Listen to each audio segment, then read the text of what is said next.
next guest, Mr. David Bitel. He's an immigration lawyer and has advocated for Bangladeshis for over 2 decades. He now faces the prospect of life-threatening cancer. We talked to him about his life and his work. I was born in Sydney in 1952.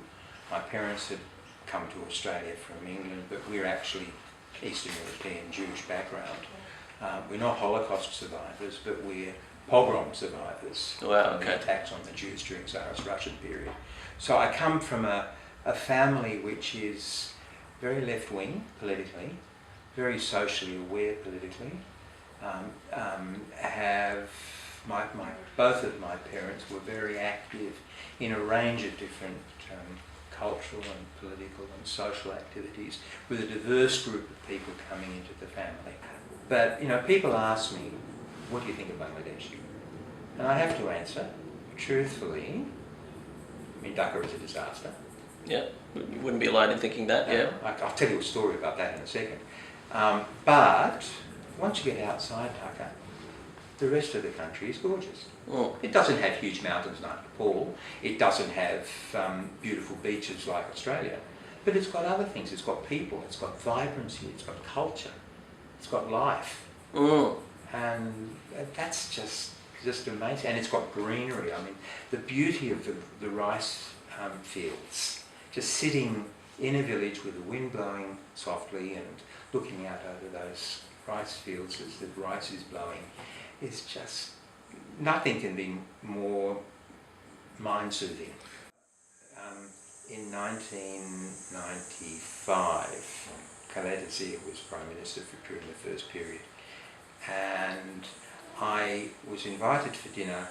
We went to the Parajanan Hotel in Moakali in Dhaka, and there were about 12 of us sitting around the table, and I was sitting next to one of her cabinet ministers.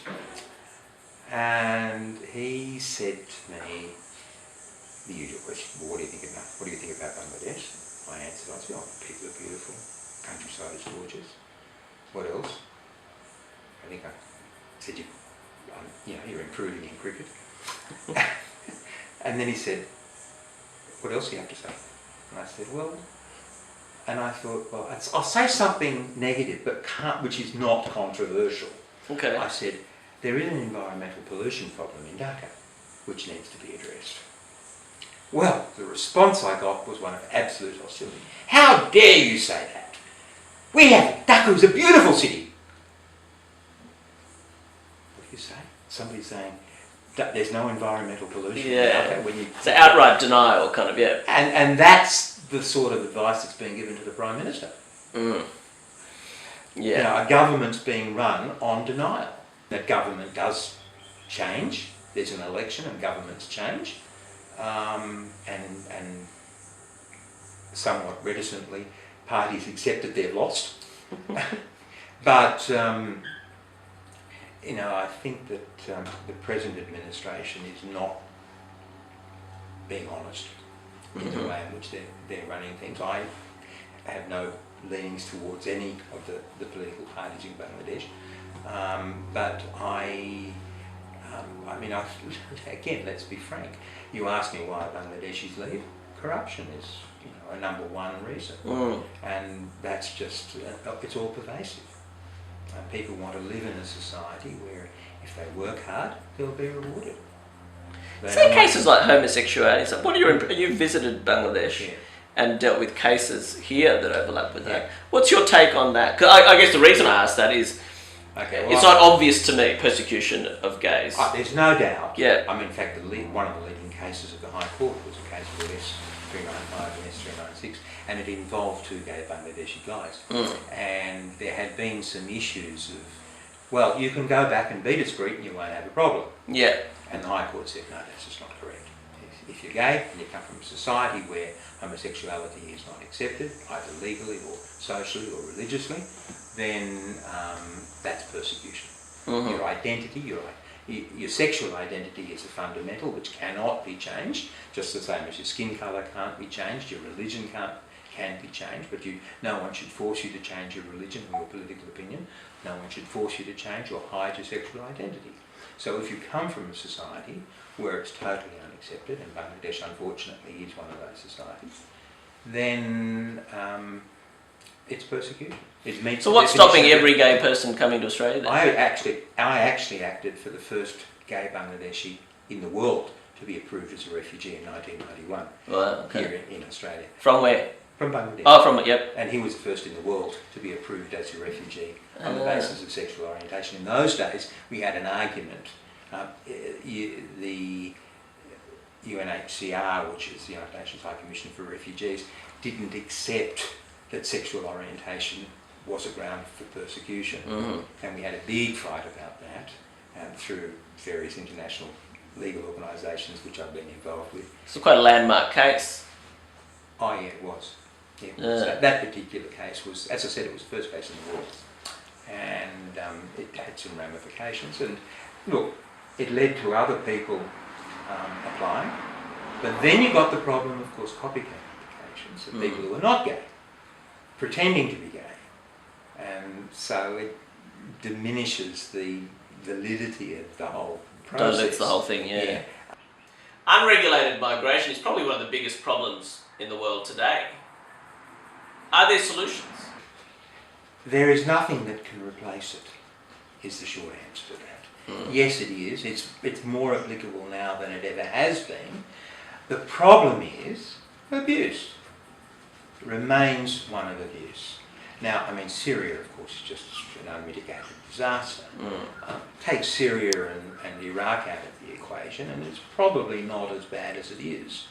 And then you get back to the stage of, people who are just using the refugee system for economic migration. Look, I just want to change tack. Now, you've been very kind to us giving your time today, because there is a parallel going on in your life. Tell us about fighting cancer.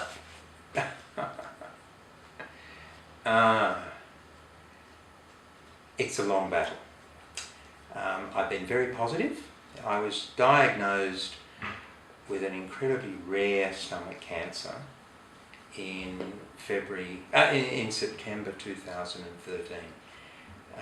I was put on a chemotherapy program which worked. I've been very positive. I've done everything that I'm supposed to do in terms of the medication. But there are periods of plus and there are periods of minus. The cancer was controlled for the first 15 months, and then I couldn't take that particular chemotherapy drugs anymore, and I had to be put onto something else. They didn't work. It was a disaster, and so the cancer has spread through my body. And then I don't get depressed. I'm very positive. Do you think about dying more? Yeah, of course I do. But we're all going to die.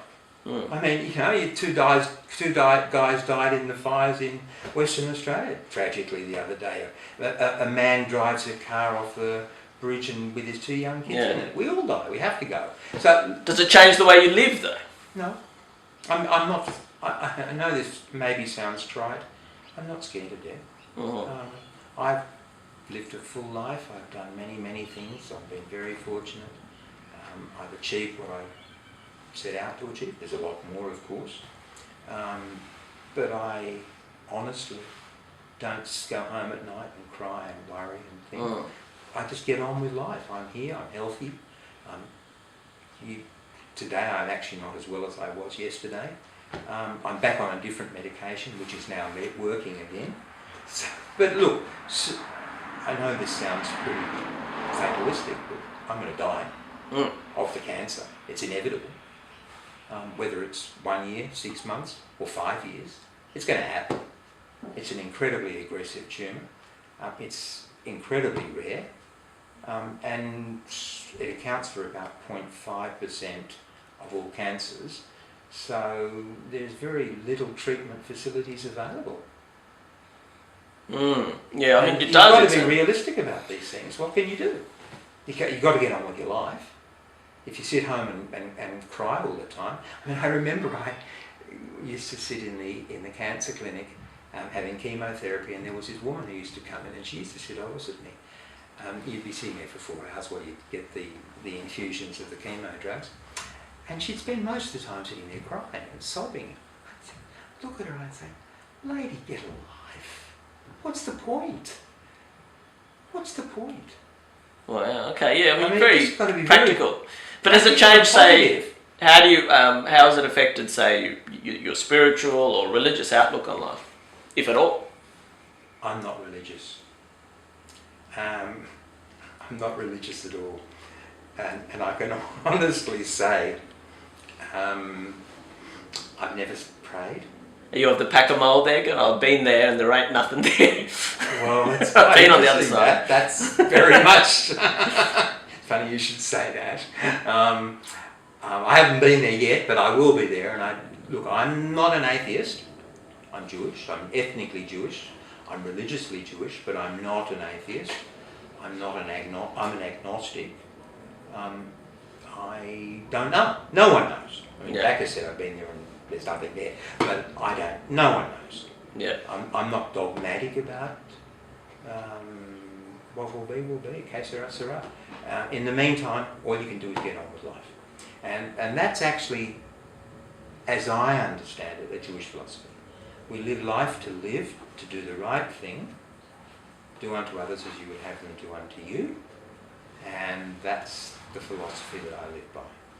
Now, I could have a car accident on the way home today. Who knows? And David, I'm just going to say, one of the most charming things about my Bangladeshi clients and many other clients is they constantly say, we will be praying for you. And I look at them and I say, please do so. Because they believe. I remember my music teacher, when I learned piano when I was a child, she died in 1971 of cancer. And she died happy, because she believed she was going to God. She was a devout Methodist. She believed she was going to heaven. She believed she was going to, and if there is such a thing as a heaven, I'm sure Miss Keith is there, playing the piano, and because she was such a lovely lady.